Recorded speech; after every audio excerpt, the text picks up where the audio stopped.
Hamas ने 4 Israeli महिला बंधकों को छोड़ा। इजराइल ने 200 फिलिस्तीनी कैदी रिहा किए। एक बंधक के बदले 50 कैदियों की हुई रिहाई से गाजा में बरसों बाद जश्न, फूट रहे पटाखे।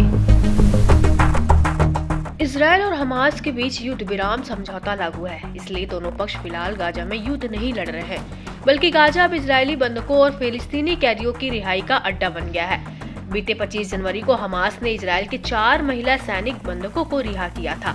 इसके बदले में तय डील के मुताबिक इजराइल ने भी फिलिस्तीनी कैदी की रिहाई की। इजराइल ने 200 फिलिस्तीनी बंदियों को रिहा किया, यानी अपने एक इजरायली बंधक के बदले 50 कैदियों की रिहाई की। इजराइल ने फिलिस्तीनी कैदियों से भरी 3 बसों को वेस्ट बैंक के रामला सिटी पहुंचाया, जहां बड़ी संख्या में लोग पहले से ही उनके स्वागत में इंतजार करते दिखे।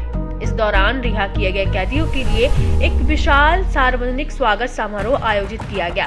खास बात यह है कि रिहा होने वाले 200 लोगों में से 121 इजरायली जेलों में आजीवन कारावास की सजा काट रहे थे।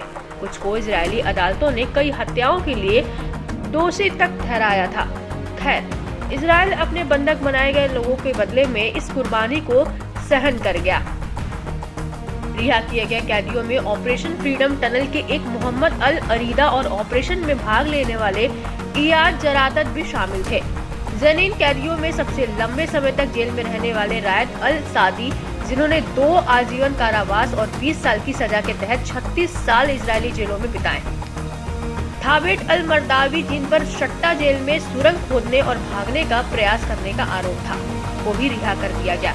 कैदियों की दूसरे बेच की रिहाई में हुसम अबेद को भी छोड़ा गया, जो 3 आजीवन कारावास और 55.5 साल की सजा काट रहा था। इस बीच रामलला में भीड़ ने रिहा किए गए कैदियों को अपने कंधों पर उठा लिया, विजय पताका लहराया। इतना ही नहीं, कैदियों और बंदियों ने गाजा में हमास का धन्यवाद किया, जो उनकी रिहाई के पीछे का कारण है। रिहा किए गए कैदियों और बंदियों की बसों के वेस्ट बैंक पर पहुंचने के साथ ही 16 बंदी खान यूनिस में गाजा यूरोपीय अस्पताल पहुंचे, जहां लोगों की भीड़ ने उन्हें रिसीव कर हमास के समर्थन में नारेबाजी की। इस बीच कई फिलिस्तीनी कैदी और बंदी मिस्र के रास्ते में राफा क्रॉसिंग पर पहुंचे। बताया जा रहा है कि सबसे लंबे समय तक जेल में रहने वाला कैदी साल 1986 से जेल में था और सबसे कम उम्र का कैदी 16 साल का लड़का। इजराइल ने शनिवार को साफ किया कि वह गाजावासियों को उत्तरी गाजा में तब तक घुसने नहीं देगा जब तक नागरिक अरबेल यहूद की रिहाई के लिए व्यवस्था नहीं हो जाती। यहूद को शनिवार को रिहाई सूची में शामिल किया जाना था। यह साफ नहीं है कि उसका नाम क्यों शामिल नहीं था। वहीं हमास ने दावा किया कि यहूद जीवित है और उसे अगले शनिवार को रिहा किया जाएगा। मालूम हो कि पहली अदला बदली में 3 महिला इजरायली बंधकों और 90 फिलिस्तीनी कैदियों को रिहा किया गया था।